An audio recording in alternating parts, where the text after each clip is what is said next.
রাতে খাওয়া দাওয়ার পরে হুট করেই মনে হলো একটু গাড়ি নিয়ে ঘুরে আসি। যা বলা সেই কাজ। আমরা প্রায় দিনই এমন বের হই গাড়ি নিয়ে, হুটহাটি প্ল্যান হয়, হুটহাটি বেরিয়ে পড়ি। এমন সাজা গোজা কোনো কিছু না, এমনিই সিম্পল বের হয়ে পড়ি, যেমন ঘরে পড়া থাকে। গাড়ির ভিতর আবার কে দেখছে, এমনই চিন্তা ভাবনা নিয়ে বের হই। সামনেই যেহেতু ঈদ, শপিং মলগুলো সুন্দরভাবে সেজে উঠেছে। রাত হলে এই লাইটগুলো দেখতে বেশ দারুণ লাগে, তাই তো আমরা বের হয়ে পড়লাম এই লাইটিং গুলো দেখতে।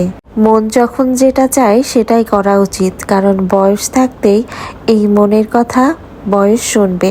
বয়স হয়ে গেলে মন আর বয়স কোনোটাই কথা শুনবে না। দেখুন কি সুন্দর আলোক ঝলকানিতে শহরটা সেজে উঠেছে, দেখতেও কিন্তু দারুণ লাগছে। রাত তখন 12:30 বাজে। বিধু বলল বাইরে যেহেতু যাচ্ছি ডিম তো খাওয়াই যায়, এখন ডিম পাওয়া যাবে। আর এই ক্রিম বয়েল ডিমটা খেতে যে কি দারুণ লাগে। আর এখানে মেয়েটা আমাদের পাকা পাকা কথা বলছে।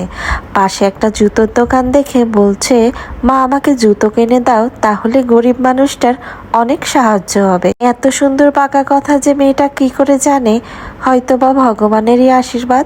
এত এত বুদ্ধি নিয়ে আমার মেয়ে কথা বলে, সেই বুদ্ধি আমাদেরও নেই। রাস্তায় বের হয়েই দেখা হয়ে গেল আমার বরের বন্ধু এক ভাইয়ার সাথে। সেই ছেলে মেয়েকে এতগুলো চিপস কিনে দিয়েছে। তারপর ঘুরে ফিরে আমরা বাড়িতে চলে আসলাম। আমরা এমনই ভাবে রাতে হুটহাট বেরিয়ে পড়ি, আর রাতে বের হলে এমন ভাবে বের হলেই আমরা খাই ডিম সিদ্ধ, হয়তোবা দুধ চা, আবার কখনো চানাচুর মাখা।